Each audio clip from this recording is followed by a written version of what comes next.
దేవుడు లోకమును సృజించినప్పుడు సర్వలోకమును తన భూలోక రాజ్యముగా మార్చుట ఆయన లక్ష్యమై ఉండెను. ఏదెను తోటను తన పరిశుద్ధ నివాసముగా స్థిరపరచుటను ఆయన ఆరంభించాడు. సంఖ్యలో వృద్ధి పొంది తోట యొక్క సరిహద్దులను బుదిగంతముల వరకు వ్యాపింపజేయుటకు ఆయన మానవాళిని నియమించాడు.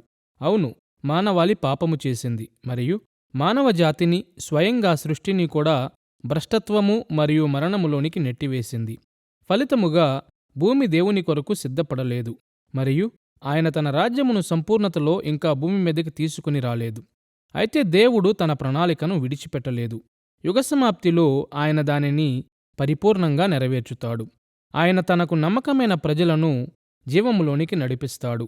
లోకమును ఆయన విరోధుల నుండి శుద్ధి చేస్తాడు. తన శాశ్వత రాజ్యముగా క్రొత్త ఆకాశములు మరియు క్రొత్త భూమిని స్థాపిస్తాడు. నూతన యెరూషలేములోని ఆయన సింహాసనము మీద నుండి ఆయన నిత్యము పాలిస్తాడు. నీ రాజ్యము వచ్చునుగాక యుగాంత శాస్త్ర సిద్ధాంతము అను మన పాఠ్యక్రమములో ఇది 4వ పాఠము. దీనికి యుగ సమాప్తి అను శీర్షికనిచ్చాము. ఈ పాఠములో ఈ యుగమును ముగింపునకు తెచ్చి రానున్న యుగమును పూర్తిగా నెరవేర్పులోనికి తెచ్చు చరిత్రలోని చివరి సన్నివేశములను గూర్చిన మన అధ్యయనమును కొనసాగిద్దాము. ఈ పాఠ్యక్రమములోని మొదటి భాగములో మనము చూసినట్లు దేవుని రాజ్యము 3 దశలలో వస్తుందని పాత నిబంధన ఆకాంక్షించింది. విశ్వము యొక్క ఆరంభ సృష్టి మరియు దానిలోని సృష్టములు, మానవులు పాపములో పడుట వలన కలిగిన సుదీర్ఘమైన విమోచన చరిత్ర, చివరిగా నిత్యముండు అంత్యకాలము లేక రాబోవు యుగము. అంత్యకాలము విమోచన పూర్తి అయిన తరువాత దేవుని పరలోక రాజ్యమును భూమిని నింపునప్పుడు కలుగు విశ్వము యొక్క అంతిమ స్థితి అయ్యున్నది. అంత్యకాలమును 3 దశలుగా విభాగించుట ద్వారా క్రొత్త నిబంధన ఈ ఆకాంక్షలను మార్చింది అని కూడా మనము చూశాము. రాబోవు యుగము ఆరంభకాలముతో ప్రారంభమవుతుంది మరియు ఇది మొదటి శతాబ్దములో అపోస్తలులు మరియు ప్రవక్తలు చేసిన ప్రాథమిక కార్యములతో పాటుగా యేసు జీవితము మరియు భూలోక పరిచర్య కాలము అయ్యున్నది. ఆరంభకాలములో ఈ యుగము రాబోవు యుగముతో మిళితమగుట ప్రారంభమవుతుంది. ఈ యుగము పాపము, శ్రమ మరియు మరణముతో నిండియుండగా రాబోవు యుగము తనకు నమ్మకమైన ప్రజలకు దేవుడిచ్చు ఆశీర్వాదములతో నిండియున్నది. అంత్యకాలములోని 2వ దశను కొనసాగింపు అంటారు. ఇది ఆరంభము తరువాత వెంటనే ప్రారంభమై యేసు తిరిగి వచ్చు వరకు కొనసాగుతుంది. కొనసాగింపులో మనము ఈ యుగం యొక్క కష్టములను అనుభవించుచున్నాము మరియు రాబోవు యుగం యొక్క ఆరంభ ఆశీర్వాదములను ఆస్వాదించుచున్నాము. మరియు 3వ దశ నెరవేర్పు అయ్యున్నది మరియు ఇది యేసు రాకతో ఆరంభమవుతుంది. నెరవేర్పులో దేవుడు ఈ యుగమును పూర్తిగా ముగించి దీనిని రాబోవు యుగముతో శాశ్వతముగా భర్తీ చేస్తాడు. కాబట్టి ఈ పాఠములో మనము యుగ సమాప్తిని గూర్చి మాట్లాడునప్పుడు మనము ఈ యుగం యొక్క ముగింపును మరియు రాబోవు యుగం యొక్క సంపూర్ణమైన నెరవేర్పును దృష్టిలో ఉంచుకొనుచున్నాము. మన మునుపటి పాఠం వలె ఈ పాఠం కూడా సాధారణ యుగాంత శాస్త్రము మీద దృష్టి పెడుతుంది. మీకు జ్ఞాపకముందా? సాధారణ యుగాంత శాస్త్రము అనగా అంత్యదినములలో దేవుని యొక్క సార్వత్రిక కార్యములైన తీర్పు మరియు రక్షణను అధ్యయనం చేయుట.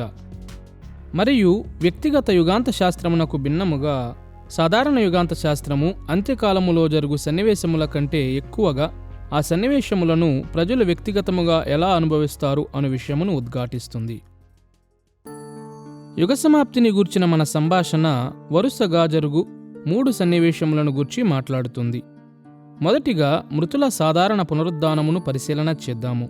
రెండవదిగా అంత్య తీర్పును మనము చూద్దాము. మరియు మూడవదిగా క్రొత్త ఆకాశములు మరియు క్రొత్త భూమిలో జీవితమును వర్ణిద్దాము. ముందుగా సాధారణ పునరుద్ధానమును చూద్దాము.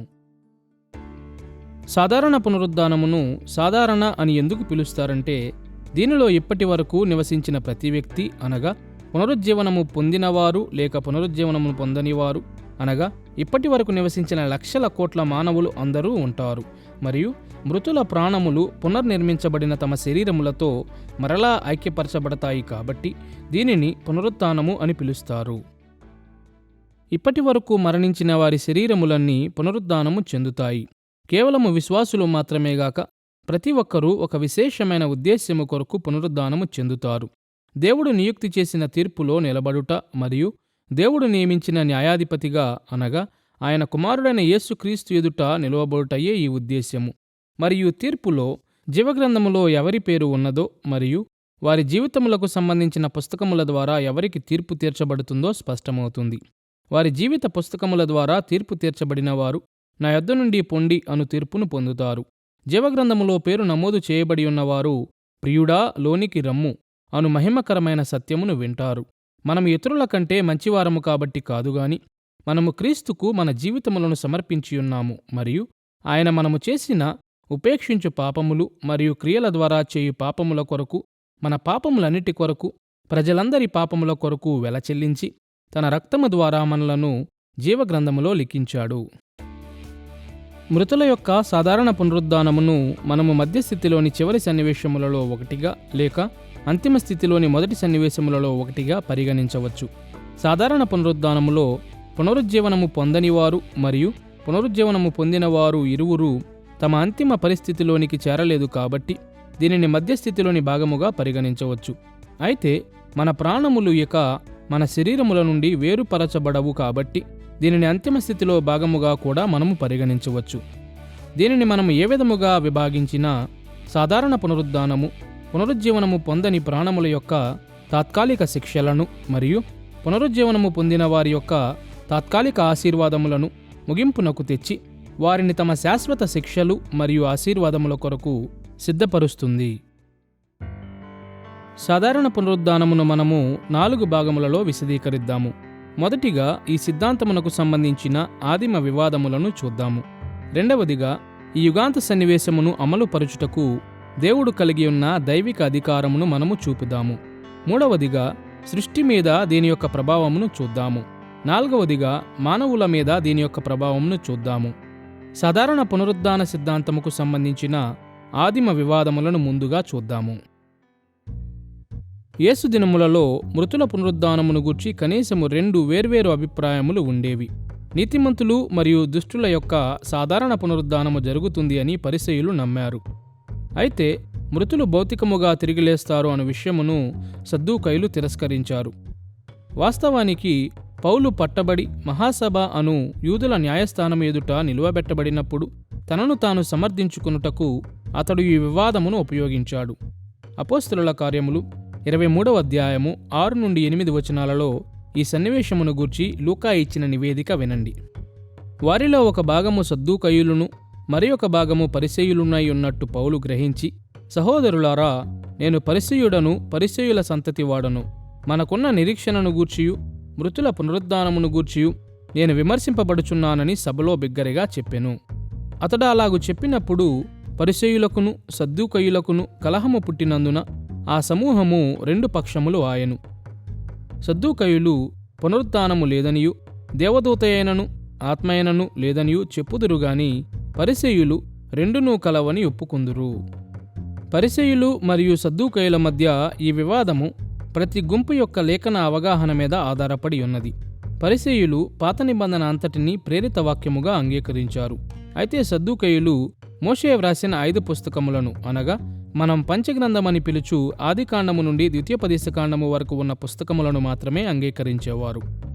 యెషయా గ్రంథము 26వ అధ్యాయం 19వ వచనము మరియు దానియేలు గ్రంథము 12వ అధ్యాయం 2వ వచనం వంటి లేఖన భాగములలో సాధారణ పునరుద్ధానమును గురించి స్పష్టముగా బోధించబడింది. కాబట్టి పరిసయ్యులు దీనిని ఉద్ఘాటించారు. అయితే మోషే వ్రాసిన గ్రంథములలో ఈ సిద్ధాంతమును వారు కనుగొనలేదు కాబట్టి సద్దూకయులు దీనిని తిరస్కరించారు. ఈ వివాదము విషయములో యేసు, పౌలు మరియు మిగిలిన ఆదిమ సంఘము అంతా పరిసయ్యుల యొక్క పక్షము తీసుకున్నారు మరియు సద్దూకయులను మరింత బలంగా ఖండించుటకు వారు మోషే వ్రాసిన రచనలను అపార్థము చేసుకున్నారని యేసు రుజువు చేశాడు. మార్కు సువార్త 12వ అధ్యాయము 18 నుంచి 27 వచనాలలో పునరుద్ధాన సిద్ధాంతము విషయములో ఒక సద్దూకయుల గుంపు యేసును సవాలు చేసింది. మార్కు సువార్త 12వ అధ్యాయము 26-27 వచనాలలో యేసు ఈ విధముగా స్పందించాడు. వారు లేచెదరని మృతులను గూర్చిన సంగతి మోషే గ్రంథమందలి పొదను గూర్చిన భాగములో మీరు చదవలేదా? ఆ భాగములో దేవుడు, నేను అబ్రాహాము దేవుడను, ఇస్సాకు దేవుడను, యాకోబు దేవుడనని అతనితో చెప్పెను. ఆయన సజీవుల దేవుడు గాని మృతుల దేవుడు కాడు. కావున మీరు బహుగా పొరబడుచున్నారని వారితో చెప్పెను. యేసు యొక్క వాదనను మనం ఈ విధముగా క్రోడీకరించవచ్చు. దేవుడు అబ్రాహాము, ఇస్సాకు మరియు యాకోబులతో ఇప్పటికీ నిబంధన అనుబంధములో ఉన్నాడు మరియు ఇది వాస్తవమగుటకు అబ్రాహాము, ఇస్సాకు మరియు యాకోబుల ఆత్మలు బ్రతికి ఉండవలసి ఉన్నది. వారు ఆత్మలుగా బ్రతికి ఉంటే వారు తుదకు పునరుద్ధానము చెందుతారు. మత్తయి సువార్త 8వ అధ్యాయం 11వ వచనములో యేసు సూచించినట్లు తమ నిబంధన ఆశీర్వాదములను స్వాధీనము చేసుకున్నటకు కావచ్చు. మరియు అబ్రాహాము, ఇస్సాకు మరియు యాకోబు వంటి విశ్వాసులు పునరుద్ధానము చెందితే సాధారణ పునరుద్ధానము కూడా నిజమై ఉండాలి కదా. విచారకరముగా ఆదిమ శతాబ్దపు సంఘములోని కొంతమంది కూడా శరీర పునరుద్ధానమును తిరస్కరించారు. ఉదాహరణకు 2వ తిమోతి పత్రిక 2వ అధ్యాయం 18వ వచనంలో పౌలు అప్పటికే పునరుద్ధానము జరిగిపోయిందని నమ్ముతున్నారని హుమేనయు మరియు ఫిలేతుల మీద అభియోగం మోపాడు. పునరుద్ధానము కేవలం ఆత్మీయమైనది అని వారు ఆలోచించి ఉండవచ్చు. లేక మత్తయి సువార్త 27వ అధ్యాయము 52-53 వచనాలలో నమోదు చేయబడినట్లు యేసు సిలువ వేయబడినప్పుడు జరిగిన పునరుత్థానములలో ఇది నెరవేర్చబడినది అని వారు ఆలోచించి ఉండవచ్చు. ఏది ఏమైనా వారు సత్యమును తిరస్కరించి విశ్వాసమును నాశనము చేశారని పౌలు సెలవిచ్చాడు. కొరింథీలో కూడా పౌలు శరీర పునరుద్ధానమును గూర్చి ప్రతిఘటనను ఎదుర్కొనినట్లు 1 కొరింథీ పత్రిక 15వ అధ్యాయము 12-34 వచనాలలో అతడు ఈ ఆలోచనను సమర్థించిన విధానంలో స్పష్టమవుతుంది. స్పష్టముగా కొరింథీలో ఉన్న అతని విరోధులు పునరుద్ధానమును అసహ్యమైనదిగా భావించారు. కాబట్టి ఒకవేళ వారు పునరుత్థానములన్నిటినీ తిరస్కరించినట్లయితే వారు యేసు యొక్క పునరుద్ధానమును కూడా తిరస్కరించాలని పౌలు సూచించాడు. వారు యేసు యొక్క పునరుద్ధానమును తిరస్కరిస్తే వారు పాపక్షమాపణను కూడా తిరస్కరించవలసి ఉన్నది. 1 కొరింథీ పత్రిక 15వ అధ్యాయం 17వ వచనములో పౌలు సెలవిచ్చినట్లు, క్రీస్తు లేపబడని ఎడల మీ విశ్వాసము వ్యర్థమే, మీరింకనూ మీ పాపములలోనే ఉన్నారు.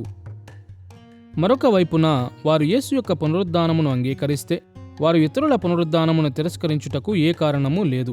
పౌలు పునరుజ్జీవనము పొందిన వారి యొక్క పునరుద్ధానమునకు ప్రథమ ఫలముగా యేసును గుర్తించాడు. అనగా యేసు పునరుత్థానుడయ్యాడు కాబట్టి మన భవిష్యత్ పునరుత్థానములు నిశ్చయపరచబడినవి. మరియు పునరుజ్జీవనము పొందిన వారి యొక్క పునరుద్ధానమును సమర్థించు ప్రక్రియలో పౌలు సాధారణ పునరుద్ధానమునకు కలుగు అభ్యంతరములను కూడా తొలగించి వేశాడు.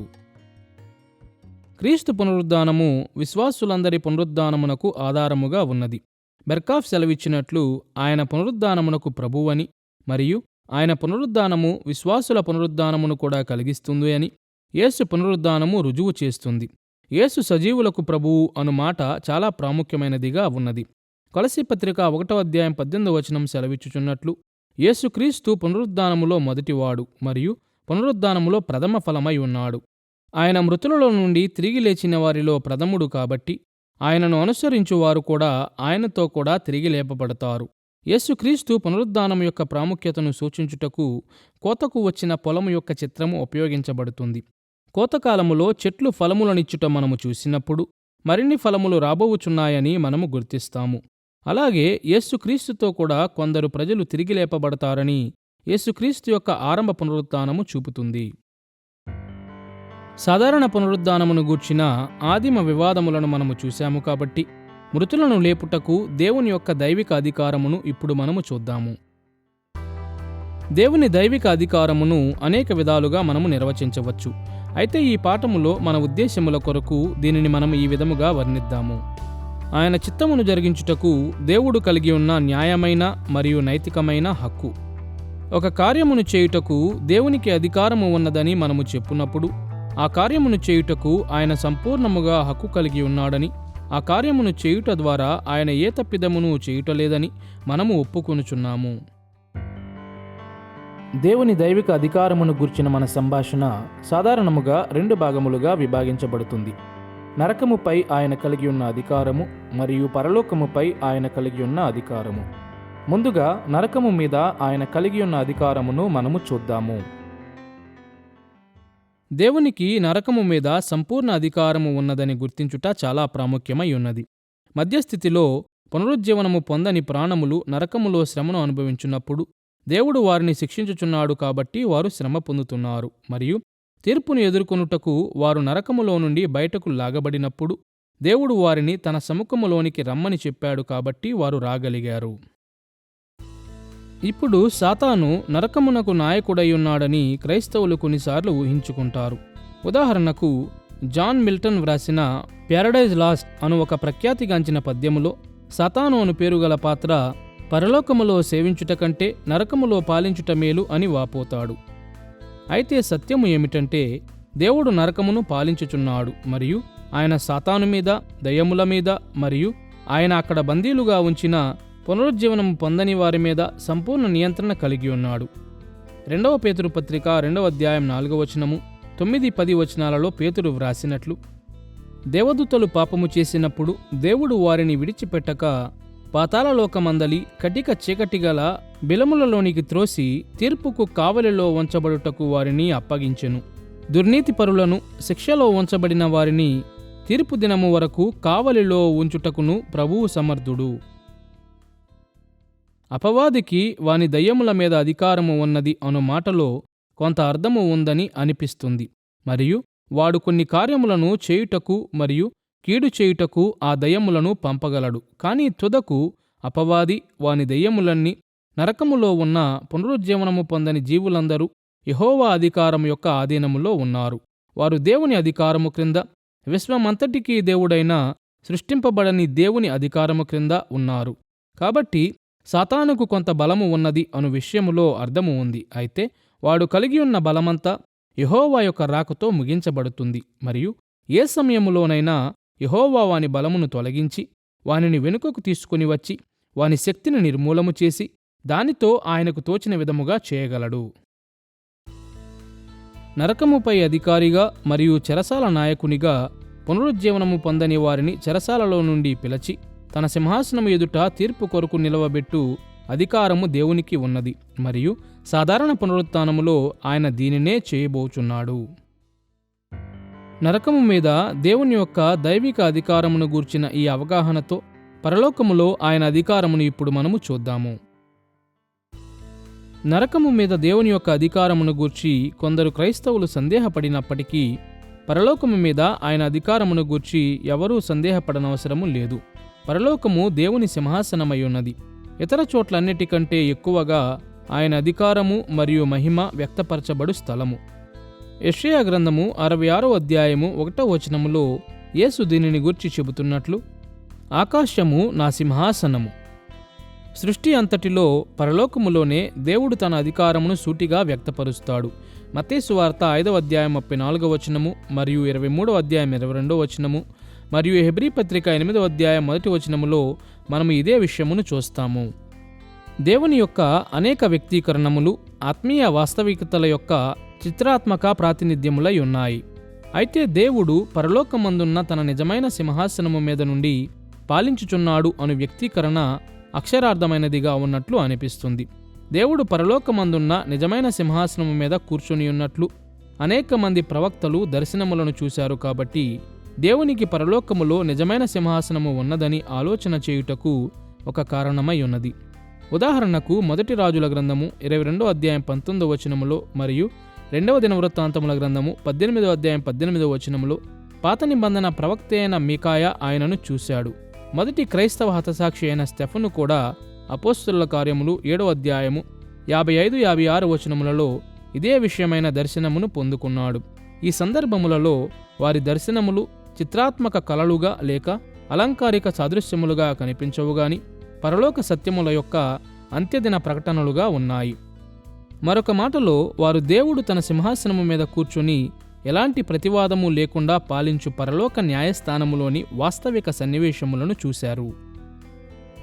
ప్రభువు ప్రార్థనలో యేసు బోధించినట్లు పరలోకము దేవుని చిత్తము పరిపూర్ణముగా నెరవేరు స్థలమై ఉన్నది. ఇందువలననే అది అంత్యకాలం యొక్క ముగింపులో దేవుడు సృజించు క్రొత్త ఆకాశములు మరియు క్రొత్త భూమికి నమూనాగా ఉన్నది. మత్తయి సువార్త 6వ అధ్యాయం 10వ వచనములో ఇలా ప్రార్థించమని యేసు తన శిష్యులకు నేర్పాడు. దేవుని చిత్తము పరలోకమందు నెరవేరుచున్నట్లు భూమి అందును నెరవేరునుగాక.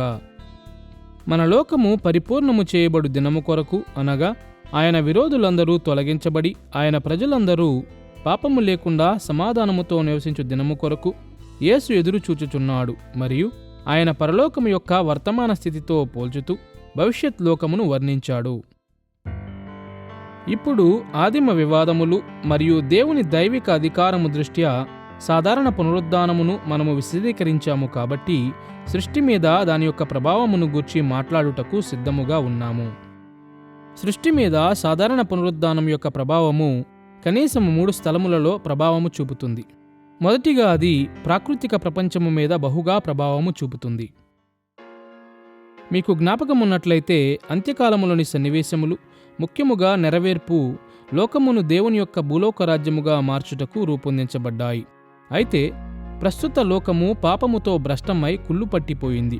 కాబట్టి ప్రాకృతిక లోకమును తన సాన్నిధ్యము కొరకు సిద్ధపరచున్నట్లు దానిని మార్చుటకు దేవుడు అంత్యకాల సన్నివేశములను ఉపయోగిస్తాడు. వెస్ట్మినిస్టర్ కన్ఫెషన్ ఆఫ్ ఫెయిత్ 5వ అధ్యాయము 3వ భాగము ఇలా చెబుతూ సృష్టిని మార్చగల దేవుని సామర్థ్యమును గూర్చి విప్లవాత్మకముగా మాట్లాడుతుంది. దేవుడు ఆయన యొక్క సాధారణ దైవకృతములో కొన్ని మాధ్యమములను ఉపయోగించుకుంటాడు, కానీ ఆయన చిత్తానుసారముగా అవి లేకుండా వాటిని మించి లేక వాటికి విరోధముగా కూడా కార్యము చేయుటకు స్వతంత్రుడై ఉన్నాడు. కన్ఫెషన్ మాధ్యమములను గూర్చి మాట్లాడునప్పుడు అది కారణము మరియు పరిణామము, మానవ సంకల్పశక్తి మరియు విశ్వము యొక్క భౌతిక నియమములను దృష్టిలో ఉంచుకుంటుంది. కానీ దేవుడు మాధ్యమములు లేకుండా వాటికి పైన వాటికి విరోధముగా కూడా కార్యములు చేయగలడు. మరొక మాటలో ఆయనకు నచ్చినట్లు ఆయన ఆశ్చర్య కార్యములను చేయగలడు. మానవాళి పాపములోనికి పతనమైనప్పుడు దేవుడు మనకు ఇచ్చిన శాపములో భూమిని శపించుట కూడా భాగమై ఉండెను. అది అపాయము మరియు మరణము ఉన్న స్థలమయ్యింది మరియు సాగు చేయుటకు మానవులు చేసిన కృషిని స్వయంగా నేల ప్రతిఘటించింది. ఆదికాండం 3వ అధ్యాయం 17-18 వచనాలలో ఆదాముతో దేవుడు చెప్పినట్లు, నీ నిమిత్తము నేల శపింపబడి ఉన్నది, ప్రయాసముతోనే నీవు బ్రతుకు దినములన్నీయు దాని పంట తిందువు, అది ముండ్ల తుప్పలను గచ్చపొదలను నీకు మొలిపించును. అయితే రోమాపత్రిక 8వ అధ్యాయములో ఈ సమస్యకు పరిష్కారముగా పునరుజ్జీవనము పొందిన వారికి దేవుడు అనుగ్రహించు అద్భుతమైన పునరుద్ధానము కొరకు పౌలు ఎదురుచూశాడు. పునరుత్థానములో విమోచించబడిన మానవాళి యొక్క పునరుద్ధానము ద్వారా స్వయంగా భూమి కూడా విమోచించబడుతుంది. రోమాపత్రిక 8వ అధ్యాయము 19-23 వచనాలలో పౌలు ఏమని వ్రాస్తున్నాడో ఒకసారి వినండి. ఏలయనగా సృష్టి నాశనమునకు లోనైన దాస్యములో నుండి విడిపింపబడి దేవుని పిల్లలు పొందబోవు మహిమగల స్వాతంత్రము పొందుదునను నిరీక్షణ గలదై ఉన్నది. సృష్టి యావత్తు ఇది వరకు ఏకగ్రీవముగా మూలుగుచు ప్రసవ వేదన పడుచున్నదని ఎరుగుదుము. అంతేకాదు ఆత్మ యొక్క ప్రథమ ఫలము నొందిన మనము కూడా దత్తపుత్రత్వము కొరకు అనగా మన దేహము యొక్క విమోచనము కొరకు కనిపెట్టుచు మనలో మనము మూలుగుచున్నాము. ఈ వాక్యభాగములో మన శరీరముల యొక్క విమోచన అనగా మన పునరుద్ధానము కుమారులుగా మన దత్తతను పూర్తి చేస్తుంది అని పౌలు బోధించాడు. అప్పుడే దేవుని కుమారులు ప్రత్యక్షపరచబడతారు మరియు సృష్టి స్వయంగా విముక్తిని పొందుతుంది. సులువైన మాటలలో ఆదికాండము 3వ అధ్యాయములో మానవాళికి దేవుడిచ్చిన శాపము ద్వారా సృష్టి భ్రష్టమైపోయినట్లే దేవుడు శక్తితో మానవాళిని విమోచించినప్పుడు సృష్టి కూడా భ్రష్టత్వము నుండి శుద్ధి చేయబడుతుంది మరియు సాధారణ పునరుత్థానములో భాగముగా పునరుజ్జీవనము పొందిన వారు తిరిగి లేపబడినప్పుడు ఈ విమోచన పూర్తి చేయబడుతుంది. భౌతిక శాస్త్రము, రసాయన శాస్త్రము మరియు జీవశాస్త్రములోని నియమముల ప్రకారం సాధారణ పునరుద్ధానము అసాధ్యమై ఉన్నది. అయితే ప్రాకృతిక లోకము యొక్క భౌతిక నియమములు ఆయన ఆజ్ఞలను పాటించున్నట్లు దేవుడు ఏమైనా చేయుటకు సమర్థుడై ఉన్నాడు. కొన్ని వందల కోట్ల మంది తిరిగి లేపబడతారు. కొన్ని వేల సంవత్సరములుగా మరణించిన వారు కూడా. అది దేవుని శక్తి యొక్క మహామహిమతో కూడిన ప్రదర్శన అయ్యుంటుంది. మరియు మనము కలిగి ఉన్న అత్యంత ప్రాముఖ్యమైన వైజ్ఞానిక నమ్మకముల కంటే ఎక్కువగా లోకము యొక్క కార్యనిర్వహణకు ఆయన అధికారము ప్రధానమైనదిగా ఉన్నదని అది నిరాటంకమైన రుజువును ఇస్తుంది. సృష్టి మీద సాధారణ పునరుద్ధానం యొక్క ప్రభావము పునరుజ్జీవనము పొందని మరియు పతనమైన దేవదూతలు ఇంతకుముందు బంధించబడిన నరకము మీద కూడా ప్రభావము చూపుతుంది. పునరుజ్జీవనము పొందని వారు పునరుద్ధానము పొందినప్పుడు వారి ప్రాణములు నరకము నుండి వెలికి తీయబడి దేవుని తీర్పును ఎదుర్కొనుటకుగాను భూమి మీద తమ శరీరములతో ఐక్యపరచబడతాయి. అయితే కేవలం పునరుజ్జీవనము పొందని వారు మాత్రమే నరకము నుండి ఖాళీ చేయబడరు. సాతాను మరియు ఇతర దయ్యములు కూడా అంత్యకాలములో ఈ సమయము నాటికి వెలికి తీయబడతారు. ప్రకటన గ్రంథము 20వ అధ్యాయము సాతాను మరియు దయ్యములు సహితము దేవునికి విరోధముగా చివరి తిరుగుబాటులో పాలు పంచుకొనుటకుగాను నరకములోని చెరలో నుండి విడిపించబడతారని బోధిస్తున్నట్లు కొందరు వేదాంతవేత్తలు అర్థము చేసుకుంటారు. ప్రకటన గ్రంథం 20వ అధ్యాయము 7-8 వచనాలలో యోహాను నివేదించినట్లు 1000 సంవత్సరములు గడిచిన తరువాత సాతాను తానున్న చెరలో నుండి విడిపింపబడును. భూమి నలుదిశల యందుండు జనములను లెక్కకు సముద్రపు ఇసుక వలె ఉన్న గోగు మగోగు అనువారిని మోసపరచి వారిని యుద్ధమునకు పోగు చేయుటకై వాడు బయలుదేరును. మరికొందరు వేదాంతవేత్తలు మనం ఇంతకు ముందు చదివిన 2వ పేతురు పత్రిక 2వ అధ్యాయం 4వ వచనం వంటి వాక్యభాగములను ఎత్తి చూపుతారు. అక్కడ పతనమైన దేవదూతలు చీకటి చెరసాలలో తీర్పు కాలము వరకు బంధించబడి ఉంటారని వ్రాయబడి ఉన్నది. అయితే ఏది ఏమైనా నరకము మాత్రము ఖాళీ చేయబడుతుంది. పునరుద్ధానమునకు ముందు తిరుగుబాటులో పాలు పంచుకున్నటకు దెయ్యములు విడుదల చేయబడతాయి, లేక పునరుద్ధానము చెందిన పునరుజ్జీవనము పొందని వారితో పాటుగా అవి తీర్పులో నిలబడతాయి. పరలోకము యొక్క పునరుజ్జీవనము పొందిన ప్రాణములకు నివాసముగా ఉండదు అనున్నది సృష్టి మీద సాధారణ పునరుద్ధానం యొక్క 3వ ప్రభావము అయ్యున్నది. పునరుద్ధానము పొందిన పునరుజ్జీవనము పొందని వారి వలె పునరుజ్జీవనము పొందిన వారు దేవుని తీర్పు సింహాసనము ఎదుట ప్రత్యక్షమవుటకు గాను భూమి మీదకి తిరిగి వస్తారు. పరలోకము అద్భుతమైన స్థలమై ఉన్నది కాబట్టి మనము ఆ స్థలమును ఎందుకు విడిచిపెట్టాలి అని ఆశ్చర్యపోవుట చాలా సులభము. అయితే మనము అక్కడ నిరంతరము నివసించాలని దేవుడు ఉద్దేశించలేదు. పరలోకములో మనకు శరీరములు ఉండవు అనున్నది ఒక విషయము. కాబట్టి మనము అక్కడ సంపూర్ణమైన మానవులుగా ఉండము అనున్నది ఒక ప్రాముఖ్యమైన ఆలోచన అయ్యున్నది. అంతేగాక పునరుత్థానము తరువాత యేసు యొక్క సింహాసనము పరలోకమందుగాక భూమి మీద ఉంటుంది మరియు మనము ఆయన సన్నిధిలో నిలిచి ఉండుట మంచిది. అవును, పరలోకము ఎంత అద్భుతమైనది అయినప్పటికీ క్రొత్త ఆకాశములు మరియు క్రొత్త భూమిలో దేవుడు మన కొరకు మరీ ఉత్తమమైన ఆలోచనను కలిగి ఉన్నాడు. అవును, మరణము తరువాత దేవునికి చెందిన వారు దేవుని సన్నిధిలో ఒక ఆనంద స్థితిని ఆస్వాదిస్తారు అన్నమాట నిజమే. దీనిని మధ్యస్థితి అని పిలుస్తారు. ఇది వాస్తవమై ఉన్నది. తన సృష్టి ఫలభరితము కావాలని దేవుడు కోరుచున్నాడు. అనగా దీనిలో ఆయనకు చెందినవారు, చివరికి రక్షించబడిన వారైన మానవులు ఫలభరిత స్థితిని చేరతారు. కాబట్టి ప్రజలు దేవుని సన్నిధిని అనుభవించుట గొప్ప విషయమైనప్పటికీ వాస్తవమేమిటంటే నెరవేర్పు సృష్టి యొక్క ఫలభరిత స్థితి మనము శరీరములలో ఉండుట అయ్యున్నది మరియు ఈ శరీరములు దేవుని ఆలోచన అయ్యున్నవి. మన శరీరములకు వెలుపల దేవుని సన్నిధిలో ఉండుట ఉత్తమమైన విషయమని మనము ఆలోచిస్తే దేవుడు తన సృష్టి అంతటికీ సంబంధించిన రక్షణను గూర్చి ఆలోచన చేస్తున్నాడని, దానిలో మన శరీరముల యొక్క రక్షణ, మన శరీరముల యొక్క పరివర్తన కూడా ఉన్నదన్న విషయమును మనము తప్పిపోతాము అని నా ఆలోచన. అవును, తుదకు క్రీస్తు శరీరములో పునరుద్ధానుడయ్యాడు మరియు ఆయన శరీరములో లేపబడితే మరియు ఆయన ప్రథమ ఫలములైతే దాని తరువాత ఏమి జరుగుతుంది? మన శరీరముల యొక్క పునరుద్ధానము. పునరుత్థానము జరిగినప్పుడు పునరుజ్జీవనము పొందిన ప్రాణములు పరలోకమును ఖాళీ చేయుటతో పాటుగా దేవదూతలు కూడా పరలోకమును ఖాళీ చేస్తారు. యేసు తిరిగి వచ్చినప్పుడు ఆయన దేవదూతలన్నిటినీ తనతో కూడా తీసుకుని వస్తాడని మత్తయి సువార్త 25వ అధ్యాయము 31వ వచనం సెలవిస్తుంది. పరలోకము మరియు భూమి నలుమూలలలో ఉన్న పునరుద్ధానము పొందిన పునరుజ్జీవన పొందిన వారిని సేకరించుట, వారిని క్రీస్తు ఎదుటకు సేకరించుట వారికి ఇవ్వబడిన పని అయ్యున్నదని మత్తయి సువార్త 24వ అధ్యాయము 31వ వచనం సెలవిస్తుంది. క్లుప్తంగా సాధారణ పునరుద్ధానము భూమి మీద ఉన్న ప్రతి మానవుని మరియు ప్రతి దేవదూతను భూమి మీదకు తెచ్చి అంత్య తీర్పు కొరకు సమకూర్చుతుంది. ఫలితముగా పరలోకము మరియు నరకము రెండూ ఖాళీగా విడిచిపెట్టబడతాయి. ఆదిమ వివాదములు, దైవిక అధికారము మరియు సృష్టి మీద ప్రభావము దృష్ట్యా సాధారణ పునరుద్ధానమును వర్ణించాము కాబట్టి మానవుల మీద పునరుత్థానం యొక్క ప్రభావమును చూద్దాము. సాధారణ పునరుత్థానములో ఇప్పటి వరకు నివసించిన మానవులందరూ అనగా పునరుజ్జీవనము పొందినవారు లేక పునరుజ్జీవనము పొందని వారు ఉంటారు. యోహాను సువార్త 5వ అధ్యాయము 28-29 వచనాలలో యేసు సెలవిచ్చినట్లు, ఒక కాలము వచ్చుచున్నది, ఆ కాలమున సమాధులలో ఉన్న వారందరూ ఆయన శబ్దము విని మేలు చేసిన వారు జీవ పునరుద్ధానమునకును, కీడు చేసిన వారు తీర్పు పునరుద్ధానమునకును బయటకు వచ్చెదరు. మనము మునుపటి పాఠములో ప్రస్తావించినట్లు పునరుత్థానములో ప్రజలు సమాధులలో నుండి లేచుటను గూర్చి బైబిలు మాట్లాడుచున్నప్పుడు కేవలము పాతిపెట్టబడుట ద్వారా భద్రపరచబడిన శరీరములో గల ప్రజలు మాత్రమే తిరిగి లేవరు. బదులుగా మరణించిన ప్రతి ఒక్కరూ తిరిగి లేస్తారు.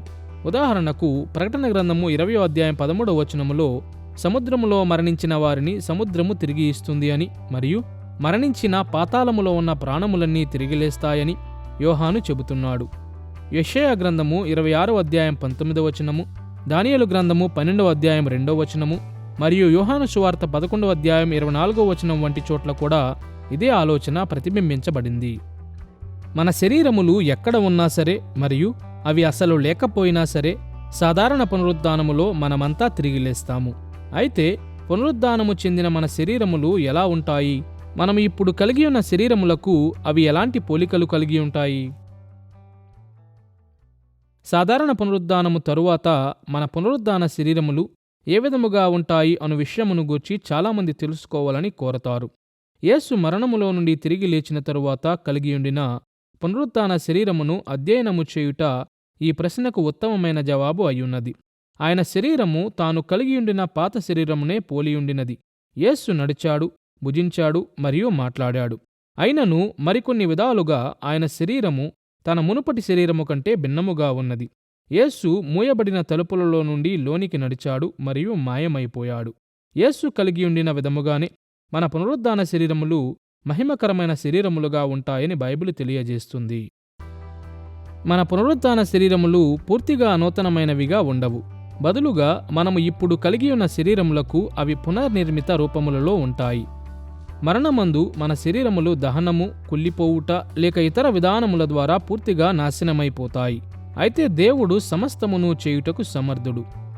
ఏదో ఒక రూపములో శరీరములను కలిగియుండు వారి విషయములో అట్టి శరీరములు లేపబడతాయని మరియు పునరుద్ధరించబడతాయని లేఖనము సూచిస్తుంది. పూర్తిగా తప్పిపోయిన లేక నాశనమైపోయిన శరీరముల విషయములో లేఖనము విశేషముగా ఏమీ మాట్లాడదు. అయితే వాస్తవిక శరీరములను పోలిన విధముగా నూతన శరీరములను సృజించుటకు దేవుడు సమర్థుడయ్యున్నాడు అని మనము నమ్మవచ్చు. మరియు గుర్తింపును గూర్చిన ఈ బిందువు ప్రాముఖ్యమైనదిగా ఉన్నది. అనగా మన పునరుద్ధాన స్థితిలో మనము ఇప్పుడు ఉన్నట్లుగానే ఉంటాము, శరీరము మరియు ప్రాణము.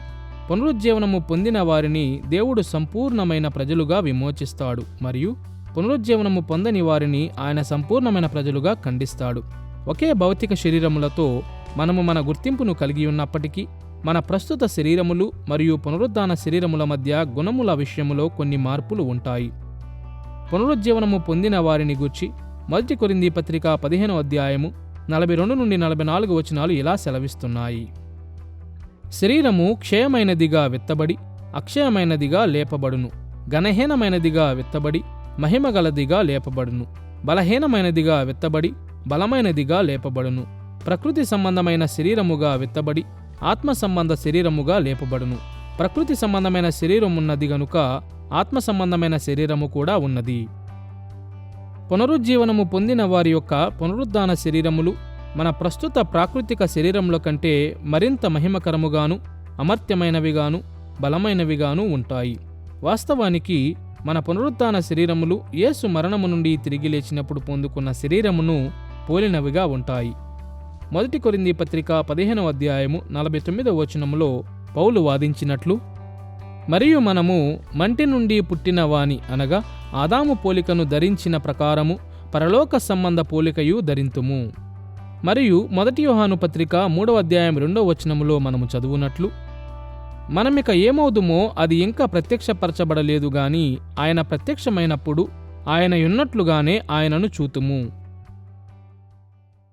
పునరుజ్జీవనము పొందని వారి యొక్క శరీరములను లేఖనము వర్ణించదు. నిశ్చయముగా వారి శరీరములు పునరుజ్జీవనము పొందిన వారి శరీరముల వలె మహిమకరమైనవిగా ఉండవు. అయితే అంతిమ స్థితిలో నిలిచియుండుటకు వారు ఏదో ఒక విధముగా భిన్నత్వమును కలిగిన వారిగా ఉండాలి. విచారకరముగా పునరుత్థానము కొంతమందికి భయమునకు మూలముగా ఉంటుంది. వారు భయముతోనూ అవమానముతోనూ నిండిపోతారు. వారి నూతన శరీరములు అదనపు శ్రమలు పొందినట్లు వారిని బలహీనులను చేస్తుంది మరియు వారి అంతిమ చెర వారు అప్పటి వరకు అనుభవించిన నరకము కంటే ఎంతో ఘోరమైనదిగా ఉంటుంది. పునరుజ్జీవనము పొందిన వారి యొక్క మహిమకరమైన పునరుత్థానము మరియు పునరుజ్జీవనము పొందని వారి యొక్క భయంకరమైన పునరుద్ధానమును గూర్చిన మన చర్చ ఒక స్పష్టమైన ప్రశ్నను లేవనెత్తుతుంది. యేసు తిరిగి వచ్చినప్పుడు సజీవులుగా ఉన్న ప్రజలకు ఏమి జరుగుతుంది? వారు అసలు మరణించకపోతే ఎలా పునరుత్థానులవుతారు? పునరుజ్జీవనము పొందిన వారి విషయంలో మన శరీరములు పునరుజ్జీవనము పొందిన పునరుత్థాన శరీరముల వలె ఉండునట్లు మనము రెప్పపాటులో మార్పు పొందుతాము. 1 కొరింథీ పత్రిక 15వ అధ్యాయము 51-52 వచనాలలో పౌలు ఈ వివరణను ఇచ్చుచున్నాడు. ఇదిగో మీకు ఒక మర్మము తెలుపుచున్నాను. మనమందరము నిద్రించము గాని నిమిషములో ఒక రెప్పపాటున కడబోర మ్రోగగానే మనమందరము మార్పు పొందుదుము. బోర మ్రోగును, అప్పుడు మృతులు అక్షయులుగా లేపబడుదురు, మనము మార్పు పొందుదుము. ఇక్కడ పౌలు నిద్రించు అను పదమును మరణమునకు సబ్యోక్తిగా ఉపయోగించాడు. కాబట్టి మరణించని వారు పునరుత్థానము పొందిన వారిని పోలియుంటారు. అయితే పునరుజ్జీవనము పొందని వారిని గూర్చి లేఖనము స్పష్టముగా మాట్లాడుటలేదు. సాధారణ పునరుద్ధానమునకు ముందు సాతాను చేయి తిరుగుబాటు కాలములో జరుగు అంతిమ యుద్ధములో వారు వధించబడవచ్చు. సాతాను సమూహములు సముద్రపు ఒడ్డున ఉన్న ఇసుక రేణువులను పోలియున్నవి అని చెప్పు వాక్యభాగమైన ప్రకటన గ్రంథము 20వ అధ్యాయము 7-10 వచనాల నుండి మనము దీనిని ఊహించవచ్చు. ఇది నిజమైన ఎడల పునరుద్ధానము జరిగినప్పుడు భూమి మీద పునరుజ్జీవనము పొందని వారు ఎవరూ సజీవులుగా ఉండరు. అయితే పునరుజ్జీవనము పొందని వారిలో కొందరు కూడా ఈ యుద్ధములో బ్రతికి బయటపడే అవకాశం ఉంది. ఇలా జరిగిన ఎడల వారు కూడా పునరుజ్జీవనము పొందిన వారి వలె మార్పు పొందవచ్చు. అయితే తేడా ఏమిటంటే వారి శరీరములు కూడా పునరుద్ధానము పొందిన ఇతర పునరుజ్జీవనము పొందని వారి శరీరములను పోలియుంటాయి మరియు నిత్య శిక్షను అనుభవించుటకు సిద్ధపడతాయి. ఏది ఏమైనా సాధారణ పునరుద్ధానమునకు ఫలితముగా మానవజాతి అంతా పూర్తిగా పునర్నిర్మించబడుతుంది. ప్రతి మానవుడు ఒక నిత్యమైన శరీరములో నిత్యమైన ఆత్మగా నివాసముంటాడు. మనము సంపూర్ణమైన మానవులముగా ఉంటాము మరియు మనము కలిసి సంపూర్ణ మానవజాతిగా ఉంటాము. ఈ విధముగా మానవాళి మన అంత్య తీర్పును ఎదుర్కొనుటకు సిద్ధపడుతుంది. యుగసమాప్తి అను మన పాఠములో ఇప్పటి వరకు మృతుల యొక్క సాధారణ పునరుత్థానమును మనము చూశాము. ఇప్పుడు అంత్యతీర్పు మీద దృష్టి పెడదాము. అంత్యతీర్పు దేవుడు అధికారికముగా తన విరోధులందరి యొక్క అపరాధములన్నిటి యొక్క దోషములన్నిటినీ ప్రకటించి వారికి నిత్య శిక్షను తెలియపరచు యుగాంత సన్నివేశమై ఉన్నది మరియు క్రీస్తునందు ఉన్నవారి యొక్క నిర్దోషత్వమును అధికారికముగా ప్రకటించి వారికి నిత్య బహుమానములను మరియు ప్రతిఫలములను తెలియపరుస్తాడు. అది ఒక గొప్ప బహిరంగ సభ అయ్యుంటుంది మరియు పునరుత్థానము పొందిన మానవజాతి అంతా మరియు పడిపోయిన మరియు ఎన్నుకొనబడిన దేవదూతలందరూ దానిలో పాలుపంచుకుంటారు. అంత్యతీర్పును గూర్చిన మన చర్చ 4 భాగాలలో విభాగించబడుతుంది. మొదటిగా మనము ఈ కార్యక్రమము అంతటికీ న్యాయాధిపతిని గుర్తిద్దాము. రెండవదిగా తీర్పును పొందు సమూహములను పరిగణిద్దాము. మూడవదిగా న్యాయాధిపతి సమీక్షించు రుజువును ప్రస్తావిద్దాము. నాలుగవదిగా ఆయన ఇచ్చు నిర్ణయములను మనము చర్చిద్దాము. ముందుగా స్వయంగా న్యాయాధిపతిని చూద్దాము. అంత్యతీర్పులో యేసు న్యాయాధిపతి అయ్యుంటాడు అని క్రొత్త నిబంధన అనేక చోట్ల బోధిస్తుంది. ఉదాహరణకు మత్తయి సువార్త 25వ అధ్యాయము 31-46 వచనాలు, యోహాను సువార్త 5వ అధ్యాయము 26-30 వచనాలు, అపోస్తలుల కార్యములు 10వ అధ్యాయం 42వ వచనము మరియు 17వ అధ్యాయము 30-31 వచనాలు మరియు అనేక ఇతర చోట్ల మనము చూస్తాము. ఒక క్లుప్త ఉదాహరణను చూద్దాము. 2వ తిమోతి పత్రిక 4వ అధ్యాయం 1వ వచనము ఇలా సెలవిస్తుంది: సజీవులకును మృతులకును తీర్పు తీర్చు క్రీస్తు యేసు. సంఘం యొక్క ఆదిమ శతాబ్దముల నుండి క్రైస్తవ విశ్వాస సూత్రములలో కూడా ఇదే నమ్మకము ఉద్ఘాటించబడినది.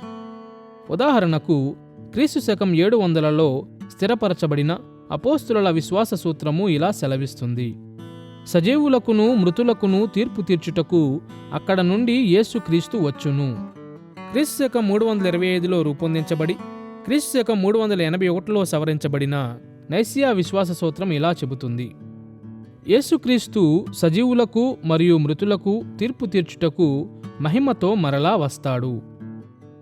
సర్వ మానవాళికి మరియు దేవదూతలందరికీ అంత్య తీర్పు తీర్చు హక్కు తండ్రి అయిన దేవునికి సంపూర్ణముగా చెందియున్నది. అయితే తండ్రి ఆ హక్కును కుమారునికి అనుగ్రహించాడు. తండ్రి యేసును నియమించుటను గూర్చి అపోస్తుల కార్యములు 10వ అధ్యాయం 42వ వచనములో పేతురు మాట్లాడాడు.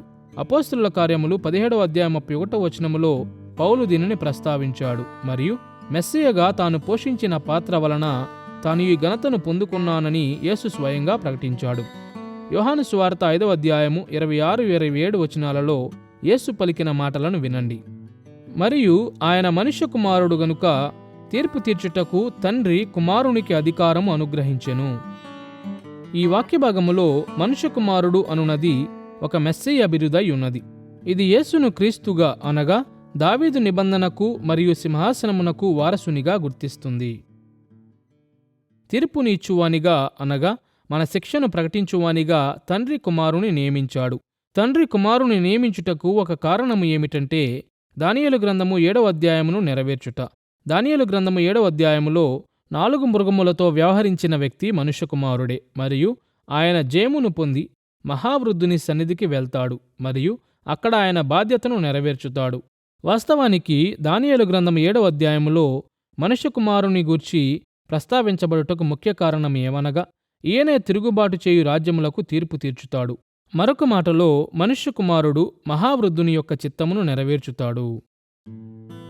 ఎంపిక చేయబడిన లేక నీతిగల దేవదూతలు కూడా క్రీస్తు న్యాయాధిపతిగా పోషించు పాత్రలో సహాయము చేస్తారని క్రొత్త నిబంధన బోధిస్తుంది. ఉదాహరణకు మత్తయి సువార్త 13వ అధ్యాయము 41-42 వచనాలలో ఉన్న గురుగులు మరియు గోధుమల ఉపమానములో యేసు దేవదూతలను కోత సమయములో పనిచేయు పనివారితో పోల్చాడు. విశేషముగా కీడు చేయు వారిని లేక పునరుజ్జీవనము పొందని వారిని ఆయన గురుగులుగా గుర్తించాడు మరియు ఆయన దేవదూతలు వారిని పోగు చేసి అగ్నిగుండములో పడవేస్తారు అని ఆయన సెలవిచ్చాడు. అనగా దేవదూతలు పునరుత్థానము పొందిన బందీలను నరకము నుండి అంత్యతీర్పులోనికి తోడుకొని పోతాయి మరియు వారికి అంతిమ తీర్పులను ఇచ్చుటలో సహాయపడతాయి. మత్తయి సువార్త 24వ అధ్యాయం 31వ వచనం ప్రకారం తీర్పు దినము కొరకు ఎన్నుకొనబడిన వారిని లేక పునరుజ్జీవనము పొందిన వారిని పోగు చేయుటకు దేవదూతలకు యేసు అదనపు బాధ్యతను ఇచ్చాడు.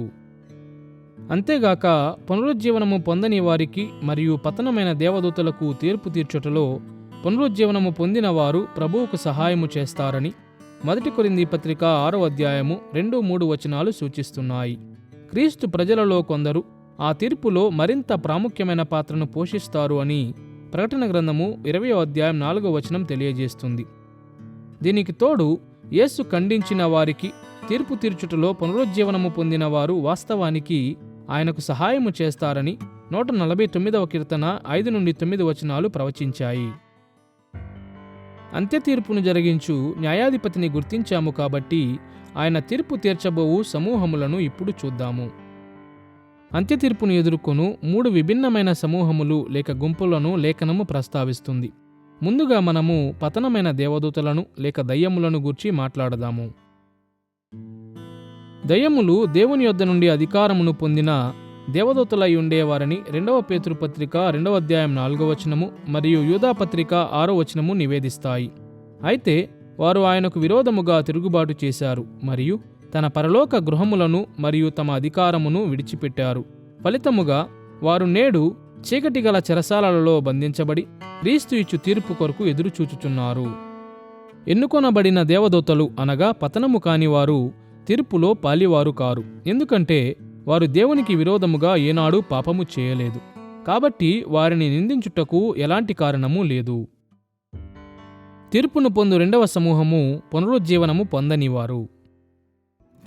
పునరుద్ధానము చెందిన మానవజాతి క్రీస్తు న్యాయసింహాసనం ఎదుట ప్రత్యక్షమైనప్పుడు దేవుడు పునరుజ్జీవనము పొందని వారిని పునరుజ్జీవనము పొందిన వారి నుండి వేరు చేస్తాడు అని అనేక లేఖన భాగములు బోధించుచున్నాయి. ఈ నీతిమంతులు దుష్టుల నుండి వేరు చేయబడుటను గూర్చి రోమాపత్రిక 2వ అధ్యాయము 5-8 వచనాలలో పౌలు మాట్లాడాడు. ప్రకటన గ్రంథం 11వ అధ్యాయం 18వ వచనము మరియు 20వ అధ్యాయం 11-15 వచనాలలో యోహాను దీనిని గూర్చి దర్శనములను చూశాడు. మరియు మత్తయి సువార్త 25వ అధ్యాయములో యేసు ఒలీవల కొండ మీద ఇచ్చిన ఉపదేశములో దీనిని గూర్చి స్వయంగా మాట్లాడాడు. అంత్యతీర్పులో క్రీస్తు పునరుజ్జీవనము పొందని వారిని శిక్షిస్తాడు అని ఈ వాక్య భాగములలో ప్రతి ఒక్కటి బోధిస్తుంది. మత్తయి సువార్త 25వ అధ్యాయము 31-46 వచనాలలో యేసు పలికిన మాటలను వినండి. తన మహిమతో మనుష్య కుమారుడును మహిమగల సింహాసనము మీద ఆసీనుడయ్యుండును. అప్పుడు సమస్త జనములు ఆయన ఎదుట పోగు చేయబడుదురు. ఆయన వారిని వేరుపరచి అప్పుడు ఆయన ఎడమవైపున ఉండు వారిని చూచి శపింపబడిన వారలారా, నన్ను విడచి అపవాదికిని వాని దూతలకును సిద్ధపరచబడిన నిత్యాగ్నిలోనికి పోవుడి, వీరు నిత్య శిక్షకు పోవుదురు. క్రీస్తు తీర్పు తీర్చు మూడవ సమూహము పునరుజ్జీవనము పొందినవారు.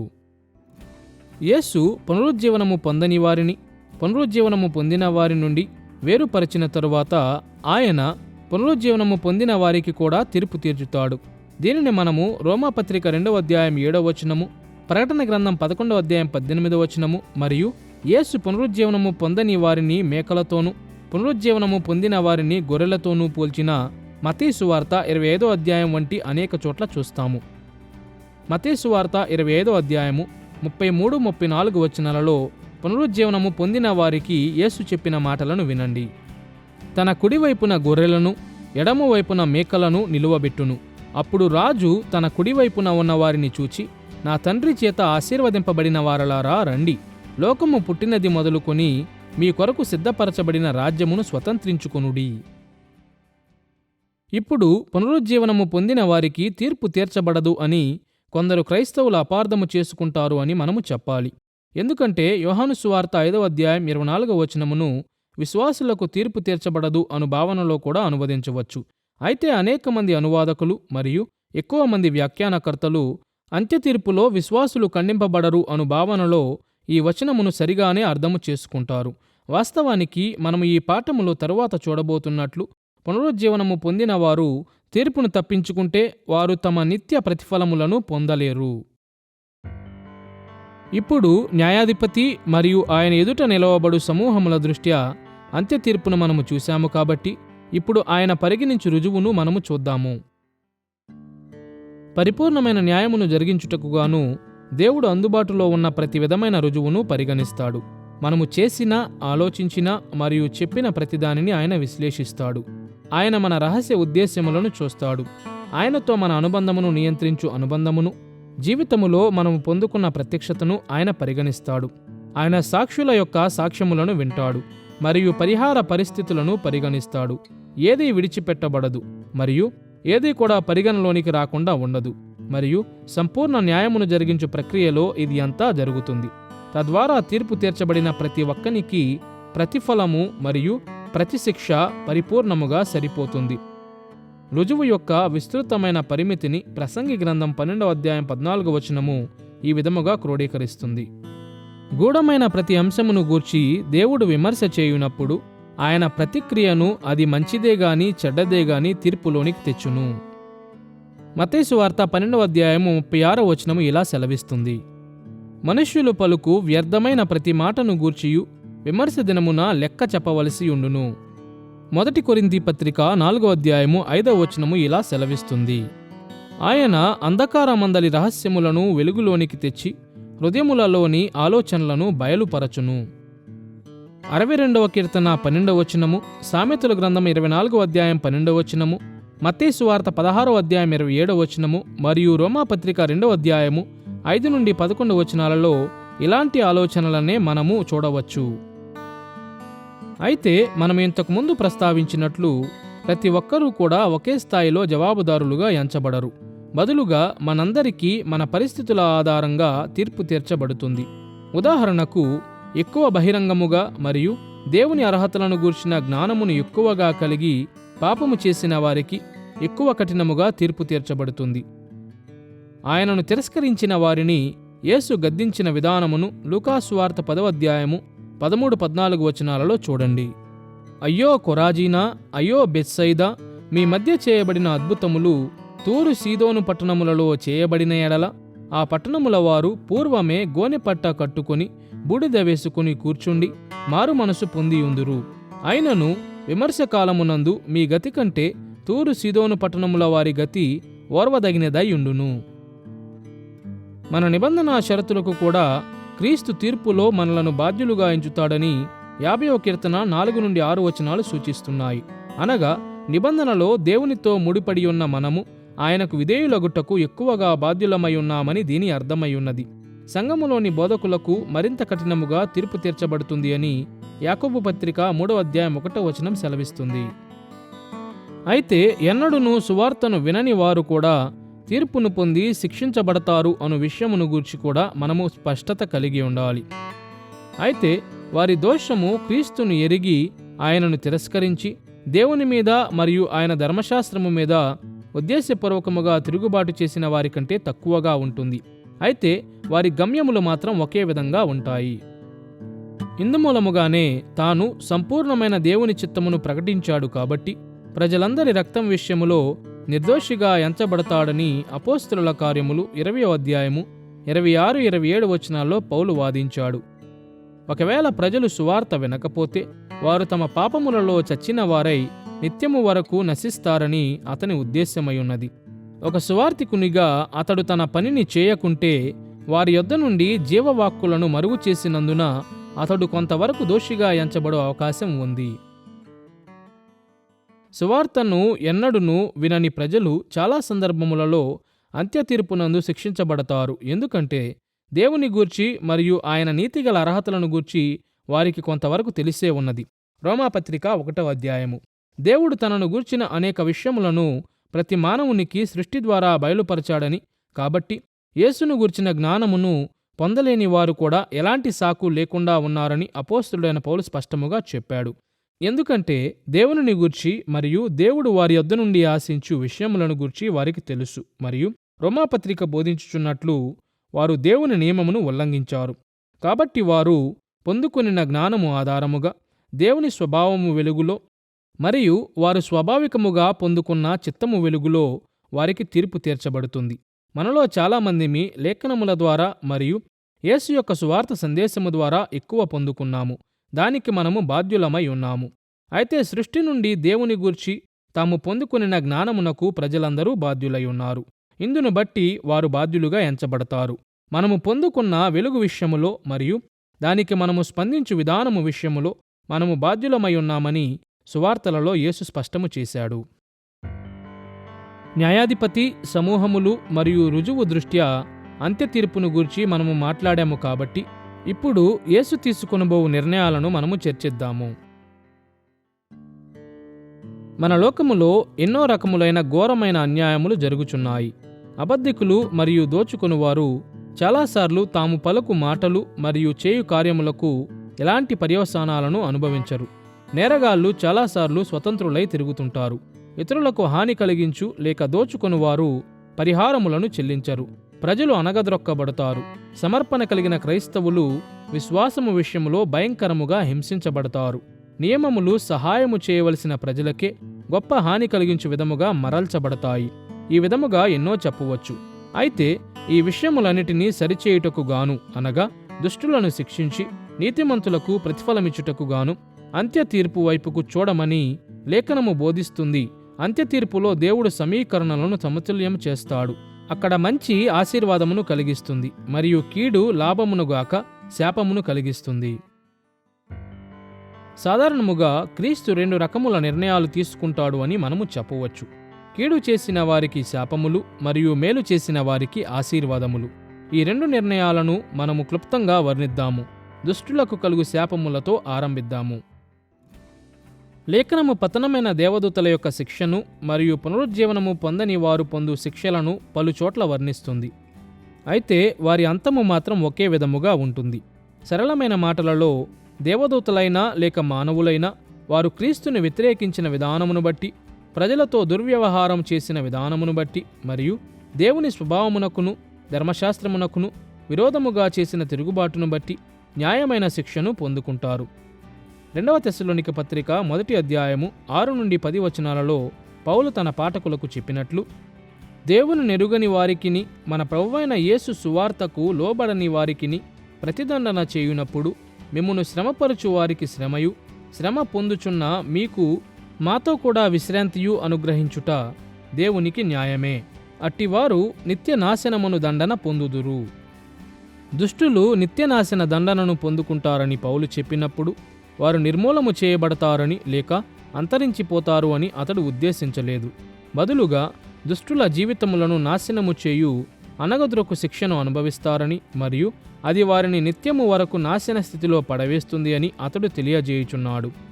దానియేలు గ్రంథము 12వ అధ్యాయము 2వ వచనము, మత్తయి సువార్త 25వ అధ్యాయం 46వ వచనము, యోహాను సువార్త 5వ అధ్యాయం 29వ వచనము, రోమాపత్రిక 2వ అధ్యాయము 7 నుండి 12 వచనములు మరియు యూదా పత్రిక 7వ వచనములో మనం ఇదే ఆలోచనను చూస్తాము.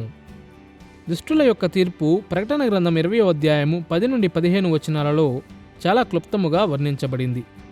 అక్కడ మండుచున్న గంధకములలో లేక అగ్నిగుండములో సాతానుడు నిత్యము శ్రమను అనుభవిస్తాడని వ్రాయబడి ఉన్నది. మరియు వాని అనుచరులు ప్రకటన గ్రంథం 13 నుంచి 20 అధ్యాయాల్లో ప్రస్తావించబడిన మృగము మరియు అబద్ధ ప్రవక్తతో సహా ఇదే విధమైన శిక్షను అనుభవిస్తారు. మరియు పునరుజ్జీవనము పొందని వారు కూడా ఇదే పరిస్థితిని అనుభవిస్తారు. యేసు తన విరోధులను ఇదే నిత్యమైన యోచితమైన శిక్షనిచ్చి ఖండిస్తాడు.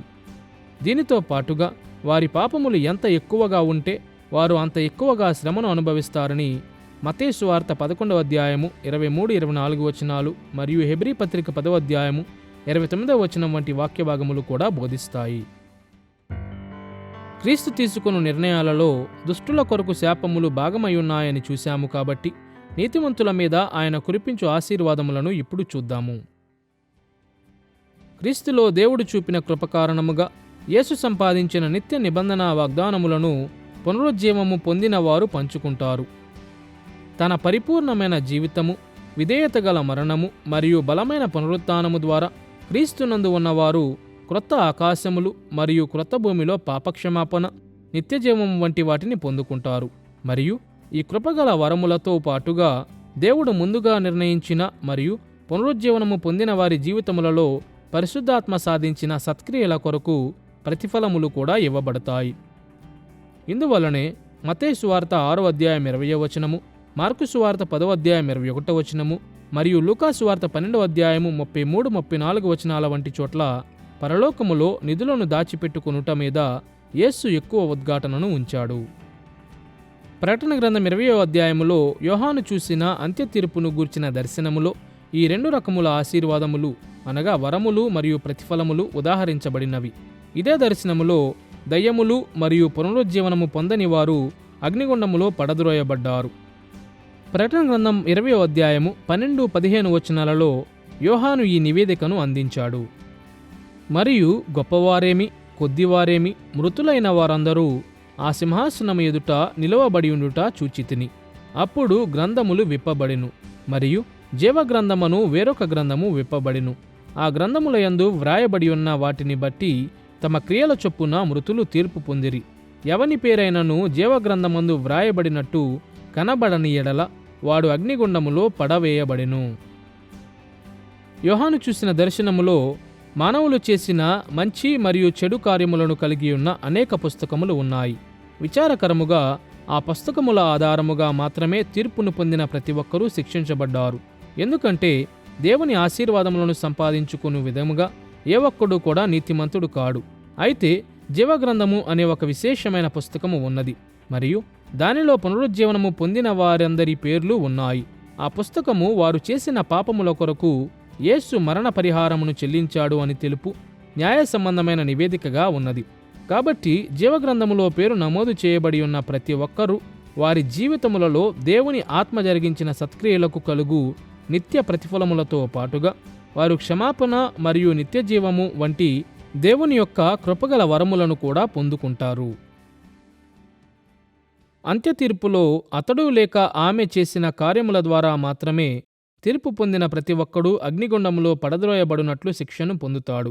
అయితే మనము యేసు యొక్క సువార్తను నమ్మితే, మన పాపములను ఒప్పుకుంటే మనము పూర్తిగా క్షమించబడతాము. వాస్తవానికి మనం ఇలా చేస్తుంటే మన పేర్లు ఇప్పటికే జీవగ్రంథములో నమోదు చేయబడి ఉన్నాయి. మనము శిక్షను పొందుటకు ఎలాంటి అవకాశము లేదు, ఎందుకంటే మనము యేసుకు చెందిన వారము మరియు ఆయన వ్యక్తిగత నిబంధన స్వాస్థ్యముగా మనలను కొనుగోలు చేయుటకు ఆయన మరణించాడు. కాబట్టి శిక్షించబడుటకు బదులుగా క్రొత్త ఆకాశములు మరియు క్రొత్త భూమిలో మనము నిత్యము ఆయన ఆశీర్వాదములను అనుభవిస్తాము. సాధారణ పునరుద్ధానము మరియు అంత్యతీర్పును గూర్చిన బైబిల్ బోధను ఇప్పటి వరకు మనము పరిశీలించాము కాబట్టి ఇప్పుడు మన చివరి ప్రధానమైన అంశము వైపుకు దృష్టిని మళ్లిద్దాము: క్రొత్త ఆకాశములు మరియు క్రొత్త భూమి. క్రొత్త ఆకాశములు మరియు క్రొత్త భూమి విమోచన చరిత్రలో చివరి దశ అనగా అంత్యకాలము యొక్క నెరవేర్పులో ఆఖరి సంఘటన అయ్యున్నది. మానవాళి పాపములోనికి పతనమగుట వలన కలిగిన పరిణామాలు పూర్తిగా తీసివేయబడతాయి. భూమిని నిండించున్నట్లు దేవుని పరలోక రాజ్యము పరిపూర్ణత చెందినప్పుడు సృష్టి సంపూర్ణతలోనికి వస్తుంది మరియు దేవుని ప్రజలు ఆయనతో నివసిస్తూ ఆయన సౌందర్యమును, సమాధానమును, ఆరోగ్యమును మరియు ఐశ్వర్యమును నిత్యము వరకు ఆస్వాదిస్తారు. మొదటిగా శుద్ధత, రెండవదిగా వాటి క్రొత్తదనము మరియు మూడవదిగా వాటి యొక్క భౌగోళము మీద దృష్టి పెడుతూ మనము క్రొత్త ఆకాశములు మరియు క్రొత్త భూమిని 3 దశలా వర్ణిద్దాము. శుద్ధతతో ఆరంభిద్దాము. మునుపటి పాఠములో భూమిని తన స్వరూపములతో నింపుట ఎల్లప్పుడూ దేవుని ప్రణాళిక అయ్యుండినది అని, తద్వారా ఆయన పక్షమున సృష్టిని పాలించుచు తన స్వరూపములు ఆయనను సేవిస్తూ గణపరచవలసి ఉండినది అని మనము చూశాము. కొంతవరకు మన పరిపాలన సాంస్కృతిక ఆజ్ఞ ద్వారా నియంత్రించబడింది అని, దీనిలో సమస్తము ఏదెను తోట వలె కనిపించునంత వరకు మనము విశ్వమును సాగు చేయవలసి ఉండెను అని మనము చూశాము. అయితే ఇప్పటి వరకు మన పాపము మరియు దాని యొక్క పరిణామాలు ఆ లక్ష్యమును చేరలేకుండా మనకు ఆటంకమును కలిగించాయి. అయితే అంత్య తీర్పు తరువాత క్రొత్త ఆకాశములు మరియు క్రొత్త భూమిలో ఆయన ప్రణాళికలు నెరవేర్చబడుటకు గాను దేవుడు సృష్టిని శుద్ధి చేస్తాడు.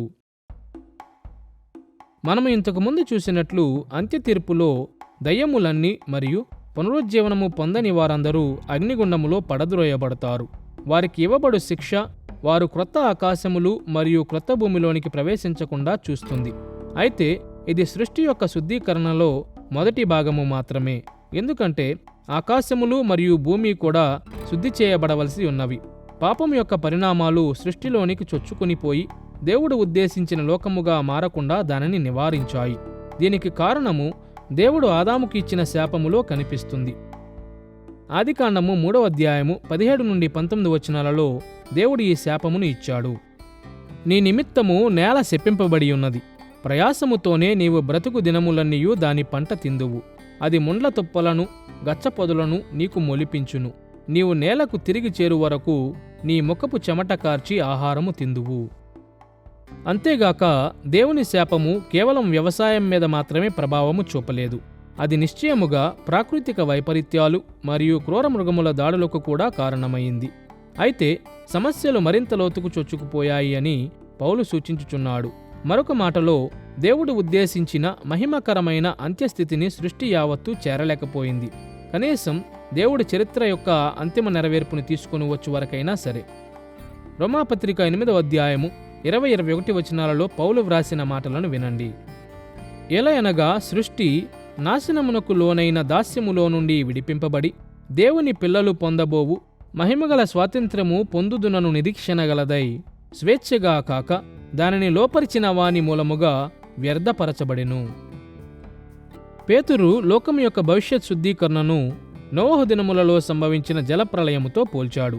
ఆ సమయమందు దేవుడు పాపాత్మకమైన మానవజాతిని చాలా వరకు భూమి మీద నుండి తొలగించి వేశాడు. అయితే భూమి మీద ఆయన శాపము నిలిచి ఉండినది మరియు సమస్యలు సృష్టించుటకు దయ్యములు స్వాతంత్ర్యముతో తిరుగులాడుచుండినవి. అయితే పేతురు మాటల ప్రకారం అంత్య తీర్పు తరువాత పాపము యొక్క మిగిలిన ప్రభావములను మరియు పర్యవసానములను తొలగించుటకు అగ్నితో శుద్ధీకరణ జరుగుతుంది. 2వ పేతురు పత్రిక 3వ అధ్యాయము 7 నుండి 12 వచనాలలో పేతురు ఇలా వ్రాస్తున్నాడు. అయితే ఇప్పుడున్న ఆకాశమును భూమియు భక్తిహీనుల తీర్పును నాశనమును జరుగు దినము వరకు అగ్ని కొరకు నిలువ చేయబడినవై అదే వాక్యము వలన భద్రము చేయబడి ఉన్నవి. ఆ దినమున ఆకాశములు మహాధ్వనితో గతించిపోవును, పంచభూతములు మిక్కటమైన వేండ్రముతో లయమైపోవును, భూమియు దాని మీదనున్న కృత్యములను కాలిపోవును, ఆకాశములు రవులు కొని లయమైపోవునట్టియు పంచభూతములు మహావేండ్రముతో కరిగిపోవును.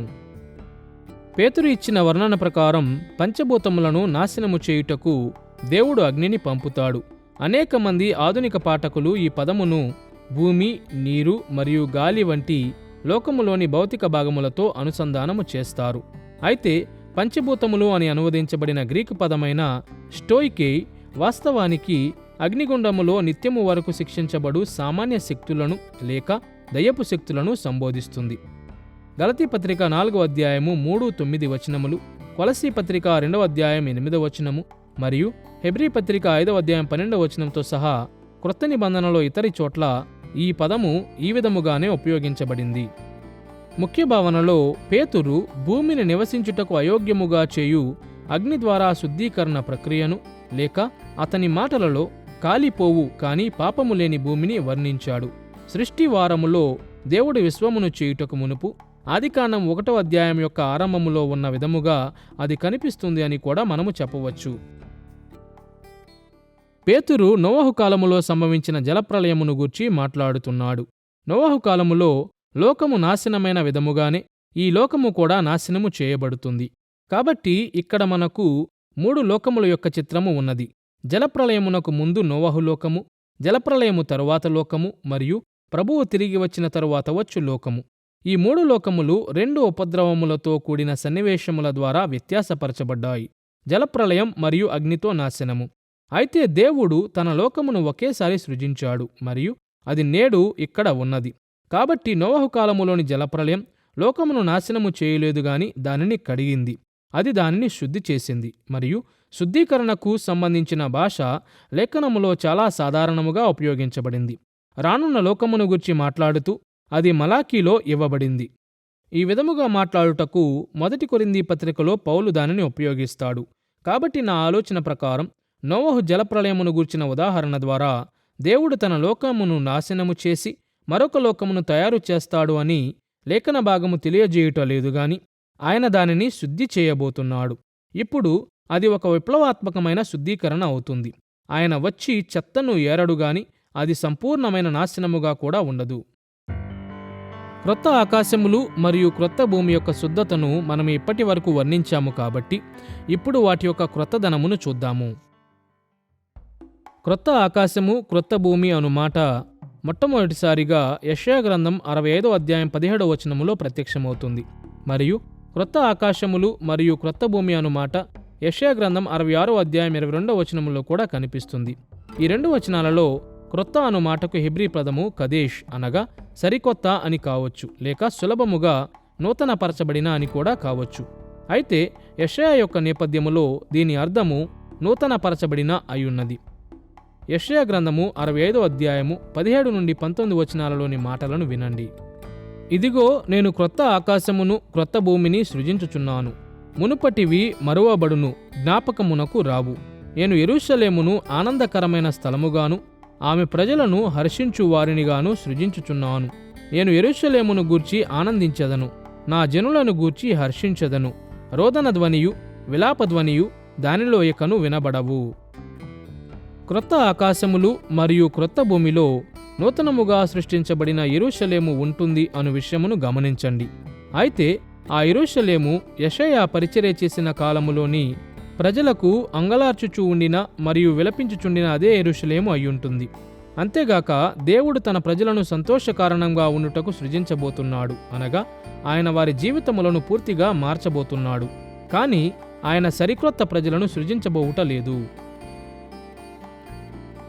హెబ్రీ పదమైన కదేష్ యొక్క అర్థము సరిక్రొత్త లేక నూతనపరచబడిన అయ్యున్న విధముగానే గ్రీకు పదమైన కైనోస్ విషయములో కూడా ఇదే వాస్తవమై ఉన్నది. క్రొత్త ఆకాశమును మరియు క్రొత్త భూమిని వర్ణిస్తూ 2వ పేతురు పత్రిక 3వ అధ్యాయం 13వ వచనము మరియు ప్రకటన గ్రంథం 21వ అధ్యాయం 1వ వచనము 2 కైనోస్ అను పదమును ఉపయోగిస్తాయి. అంతేగాక ప్రకటన గ్రంథం 22వ అధ్యాయములో నూతన సృష్టిని గూర్చిన వర్ణన కూడా భూమి బదిలీ చేయబడక నూతనపరచబడింది అను సత్యమును ఎత్తి చూపుతుంది. ప్రకటన గ్రంథం 22వ అధ్యాయం 3వ వచనములో యోహాను సెలవిచ్చినట్లు, ఇక మీదట శాపగ్రస్తమైనదేదియు దానిలో ఉండదు. ఇక మీదట అను మాట ఒకప్పుడు శాపము ఉండేది అని, అది తొలగించబడింది అని సూచిస్తుంది. మరొక మాటలో శాపగ్రస్తమైన మన లోకము సరిచేయబడుతుంది, కానీ ఎన్నడూనూ శపించబడని లోకముతో బదిలీ చేయబడదు. పునరుజ్జీవనము పొందిన వారి యొక్క పునరుత్థానముతో పోల్చుట ద్వారా క్రొత్త ఆకాశములు మరియు క్రొత్త భూమి యొక్క క్రొత్తదనమును గూర్చి మనము ఆలోచన చేయుట సహాయకరముగా ఉంటుంది. మన క్రొత్త శరీరములు లక్షణముల విషయములో పాత శరీరముల కంటే భిన్నముగా ఉంటాయి. అయితే వాటిలో గొప్ప కొనసాగింపు కూడా ఉంటుంది. సమాధులలో పెట్టబడిన అవే శరీరములు తిరిగి లేస్తాయి. ఇదే విధముగా ఇప్పుడు పాపముతో భ్రష్టమైపోయిన అవే ఆకాశములు మరియు భూమి భవిష్యత్తులో మరలా చేయబడతాయి. అయితే అవి లక్షణముల విషయములో భిన్నముగా ఉంటాయి. క్రూర మృగములు ఇక ఇతర జంతువులకు లేక మానవులకు విరోధముగా ఉండవు. మరణము ఉండదు. మరొక ప్రకృతి వైపరీత్యము సంభవించదు. ప్రకటన గ్రంథం 21వ అధ్యాయం 1వ వచనం సూచించుచున్నట్లు ఉప్పు నీటితో నిండియున్న సముద్రములు కూడా జీవమునిచ్చు మంచినీటితో నిండిపోతాయి. సృష్టి కొరకు దేవుని యొక్క ప్రణాళికను జ్ఞాపకము చేసుకునుట, ఆకాశములు మరియు భూమి యొక్క కృతధనమును గూర్చి ఆలోచన చేయుటకు మరొక మార్గమై ఉన్నది. ఇంతకుముందు మనము సాంస్కృతిక ఆజ్ఞగా గుర్తించిన ఆదికాండం 1వ అధ్యాయము 27-28 వచనాలలో భూమినంతటినీ సాగు చేయి బాధ్యతను దేవుడు మానవాళికి అనుగ్రహించాడు. భూమి అంతటినీ నింపు వరకు ఏదైనా తోట యొక్క సరిహద్దులను విశాలపరచుట లక్ష్యమై ఉండినది. అప్పటి నుండి భూమి అందంతటా మానవ సంస్కృతిని వ్యక్తపరచుటలో మానవాళి చాలా వరకు సఫలీకృతం అయ్యింది.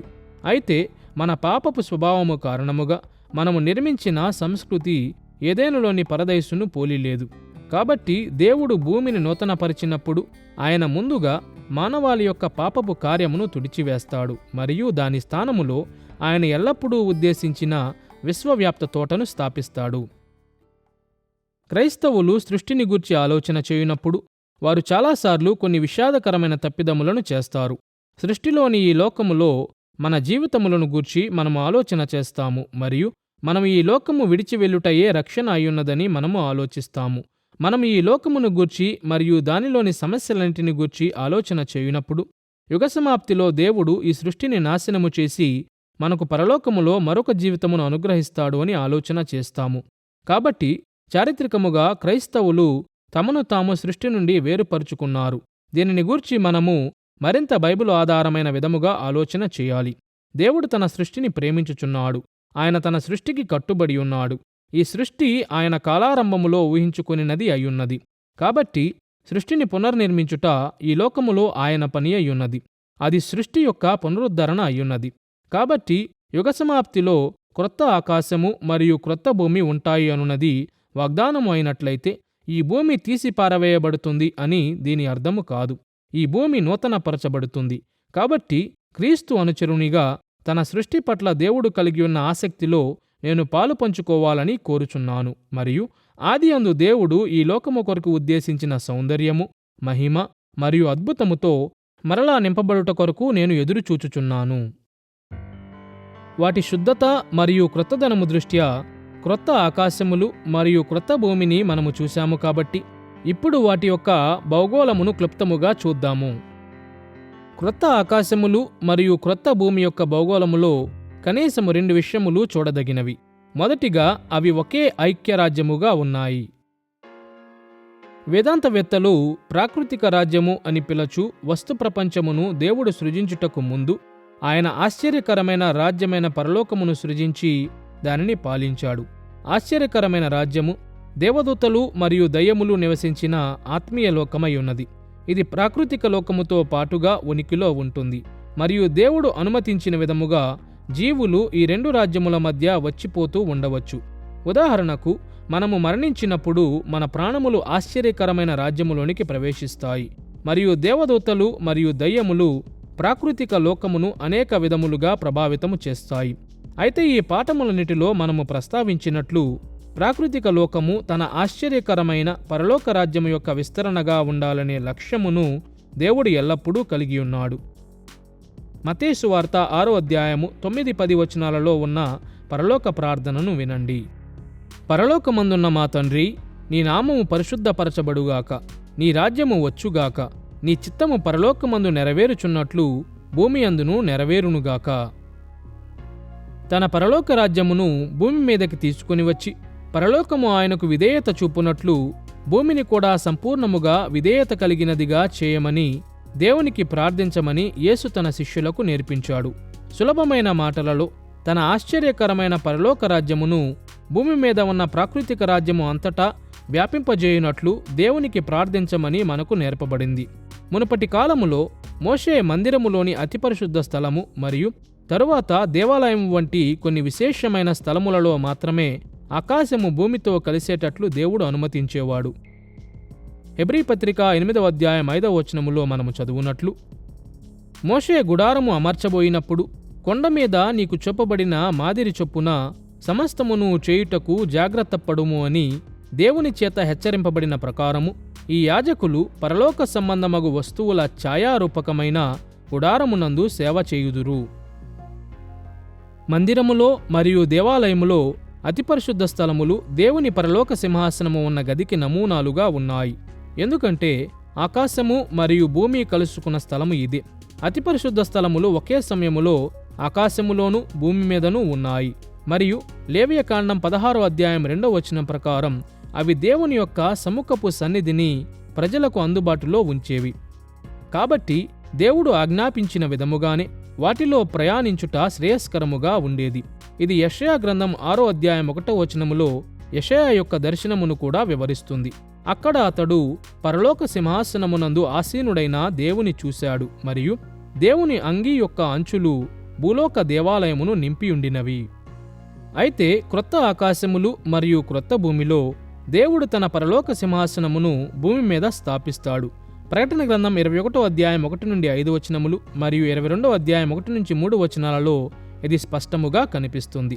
మరియు ప్రాముఖ్యముగా దేవాలయము లేక అతి పరిశుద్ధ స్థలము ఇక ఉండవని ప్రకటన గ్రంథం 21వ అధ్యాయము 22వ వచనం తెలియజేస్తుంది. ఎందుకంటే దేవుడు తన సన్నిధిని అన్ని చోట్ల తన ప్రజలకు కనుపరుచుతాడు. ఆకాశము మరియు భూమి కలిసే విశేషమైన స్థలము ఇక మనకు అవసరముండదు. సంవత్సరమునకు ఒకసారి ప్రధాన యాజకునికి మాత్రమే అది ఇక పరిమితము చేయబడదు. బదులుగా దేవుని ప్రజలందరూ అన్ని వేళలా ఆయన సన్నిధికి వెళ్లే అవకాశమును కలిగి ఉంటారు. క్రొత్త ఆకాశములు మరియు క్రొత్త భూమిలో దేవుని సన్నిధిలో ఉండుట ద్వారా మనం ఎలాంటి లాభములను పొందుకుంటాము? మనము దేవుని చూస్తామని ప్రకటన గ్రంథం 22వ అధ్యాయం మనకు తెలియజేస్తుంది. ఏ మానవుడు ఎన్నడును దేవుని చూడడని మరొక చోట పాత నిబంధనలో చెప్పబడినది. కాబట్టి ఇది ఒక అద్భుతమైన కథనమై ఉన్నది మరియు యేసు దేవుని దృశ్యమైన వానిగా చేశాడని కూడా మనకు తెలుపబడింది. యోహాను సువార్త 1వ అధ్యాయములో ఆయన నరావతారి అయిన దేవుడై మన మధ్యన నివసించాడు. దేవుని సన్నిధిలో ఉండుటనే పూర్వీకులు పరమానంద దర్శనము అని పిలిచేవారు, అనగా సంతోషము కలిగించు దృశ్యము అని అర్థము. దేవుని చూచుట అనగా ఆనందకరముగా ఉండుట. ఇవి పర్యాయ పదములై ఉన్నవి, అనగా క్రీస్తు నీతితో కప్పబడిన విమోచించబడిన ప్రజలుగా దేవుని చూచుట అయ్యున్నది. క్రీస్తు యొక్క నీతితో కప్పబడి ఉండకుండా దేవుని చూచుట భయానకమైన పని అయ్యున్నది. ఎందుకంటే ఆ నీతి లేని పక్షమున ఆయన పరిశుద్ధతలో మనము మునిగిపోతాము. అయితే ఆయనతో మనము అట్టి అనుబంధము కలిగి ఉంటాము. ఆయనతో ఐక్యత కలిగి ఉంటాము. ఆయన అబ్బా, తండ్రి, నాన్న అయ్యున్నాడు. మనము ఆయన సన్నిధిలో ఉండగలుగుతాము. ఆయన ముఖమును చూడగలుగుతాము మరియు ఆయన సన్నిధిని ఆస్వాదించగలుగుతాము. అది ఒక ఆనందకరమైన స్థలమై ఉంటుంది. మనము మునుపెన్నడూ లేని విధముగా ఆనందిస్తాము. మనము ఎన్నడూనూ కలుగని ఆనందమును పొందుతాము. దేవుని సన్నిధిలో స్వయంగా నివసిస్తాము. నూతన యెరూషలేము క్రొత్త ఆకాశములు మరియు క్రొత్త భూమి యొక్క భౌగోళములో మనము ప్రస్తావించు రెండవ విషయమై ఉన్నది. నూతన యెరూషలేము నూతన సృష్టికి రాజధానిగాను ముఖ్య ఆకర్షణగాను ఉంటుంది అని ప్రకటన గ్రంథం 21, 22 అధ్యాయాలు వర్ణిస్తాయి. అది దేవుని మహిమతో ప్రకాశిస్తుంది మరియు ప్రతివిధమైన అమూల్యమైన రత్నములతో అలంకరించబడుతుంది. అది పరలోకము నుండి దిగి వస్తుంది అను సత్యము, క్రొత్త ఆకాశములు మరియు క్రొత్త భూమి దేవుడు తన ప్రజలతో నివసించు ఐక్యరాజ్యముగా ఉంటుంది అని మనము చెప్పిన విషయమును నిర్ధారిస్తుంది. ఏదెను తోటలో ఇంతకుముందు దేవుడు దీనిని చేశాడు. మోషే దినములలో ఆయన తన ప్రజలను అరణ్యములో నుండి వాగ్దాన దేశములోనికి నడిపించినప్పుడు ఇలా చేశాడు. సొలొమోను దినములలో ఆయన కొరకు దేవాలయము నిర్మించబడినప్పుడు ఆయన ఇలా చేశాడు. మరియు ఆయన ఎల్లప్పుడూ తన పరిశుద్ధాత్మ ద్వారా నమ్మకమైన ప్రజలలో నివసించాడు. అయితే క్రొత్త ఆకాశములు మరియు క్రొత్త భూమి వీటన్నిటినీ అధిగమిస్తాయి. ఎందుకంటే దేవుడు తన మహిమను మనందరి మధ్య కనుపరుస్తాడు మరియు ఆయన మహిమగల సన్నిధిలో మనము నిత్యము నివసిస్తాము. ఆసక్తికరముగా నూతన యెరూషలేము ఒక పరిపూర్ణమైన ఘనమూల ఆకారములో ఉంటుంది. 12,000 స్టేడియాల పొడవు, వెడల్పు మరియు ఎత్తు దానికి ఉంటుంది. ఇది సుమారుగా 1400 మైళ్ళ పొడవు, వెడల్పు మరియు ఎత్తు అయ్యున్నది. ఇప్పుడు ప్రకటన గ్రంథములో యోహాను చూసిన దర్శనములు చాలా వరకు చిత్రాత్మకముగా ఉన్నాయి. కాబట్టి ఆయన వర్ణనలు ఖచ్చితముగా అక్షరార్థముగా నెరవేర్చబడతాయని మనము నిశ్చయతతో చెప్పలేము. అయినప్పటికీ నూతన యెరూషలేము ఎంతో పెద్దదిగా ఉంటుంది అని, విమోచించబడిన మానవాళి అంతా దేవుని సన్నిధిలో నివసించుటకు సరిపడినదిగా ఉంటుంది అని ఈ చిత్రములు సూచిస్తున్నాయి. అంతేగాక నూతన యెరూషలేము యొక్క ఘనాకారము దేవుని నిలిచియుండు సన్నిధిని నిర్ధారిస్తుంది. పాత నిబంధనలో మందిరము మరియు దేవాలయములోని అతి పరిశుద్ధ స్థలములు కూడా ఘనాకారములో ఉండేవి. కాబట్టి అతి పరిశుద్ధ స్థలములలో దేవుడు తన మహిమగల పరిశుద్ధ సన్నిధిని వ్యక్తపరిచినట్లే నూతన యెరూషలేములోని ఆయన ప్రజలకు కూడా ఆయన తన మహిమను కనుపరుస్తాడు. వాస్తవానికి దేవుని మహిమ ఎంత వెలుగుమయమై ఉంటుంది అంటే నూతన యెరూషలేములో ప్రకాశించుటకు సూర్యుని అవసరత కూడా ఉండదని ప్రకటన గ్రంథం 21వ అధ్యాయం 23వ వచనం తెలియజేస్తుంది. నూతన యెరూషలేము యొక్క పరిమాణములు మరియు వర్ణనలు చాలాసార్లు 12 అను సంఖ్యను చూపుతాయి అను విషయమును కూడా మనము గుర్తించాలి. పాత నిబంధనలో ఈ సంఖ్య ఇజ్రాయేలులోని 12 గోత్రములతో అనుబంధము కలిగి ఉన్నది మరియు ఆ కాలములో నివసించిన దేవుని ప్రజలను సూచిస్తుంది. క్రొత్త నిబంధనలో 12 అను సంఖ్య 12 మంది అపోస్తులులను సూచిస్తుంది మరియు ప్రస్తుత యుగములో దేవుని ప్రజలకు ప్రాతినిధ్యం వహిస్తుంది. నూతన యెరూషలేములో దేవుని ప్రజలు సంపూర్ణ భిన్నత్వముతో నివసిస్తారని, బహుశా వారి విభిన్నమైన సంస్కృతులలో నివసిస్తారని ఇది సూచిస్తుంది. ప్రకటన గ్రంథం 21వ అధ్యాయము 24 నుంచి 27 వచనాలలో మనము చదువునట్లు, జనములు దాని వెలుగునందు సంచరింతురు, భూరాజులు తమ మహిమను దానిలోనికి తీసుకుని వత్తురు, జనములు తమ మహిమను ఘనతను దానిలోనికి తీసుకుని వచ్చెదరు. గొర్రెపిల్ల యొక్క జీవగ్రంథమందు వ్రాయబడిన వారే దానిలో ప్రవేశింతురుగాని నిషిద్ధమైనదేదైనను అసహ్యమైన దానిని అబద్ధమైన దానిని జరిగించు వాడైనను దానిలోనికి ప్రవేశింపడు. క్రొత్త ఆకాశములు మరియు క్రొత్త భూమిలో దేవుని సృష్టి సంపూర్ణముగా నవీకరించబడుతుంది మరియు నూతనపరచబడుతుంది. ఆయన పాపమును మరియు దాని యొక్క ప్రభావములన్నిటినీ భూమి మీద నుండి తుడిచివేస్తాడు. ఆయన పరలోక రాజ్యము సర్వలోకమును నింపు విధముగా ఆయన దానిని వ్యాపింపజేస్తాడు. ఫలితముగా మనమికనెన్నడూ మరణము లేక రోగము లేక రోదన లేక అంగలార్పు లేక బాధను అనుభవించము.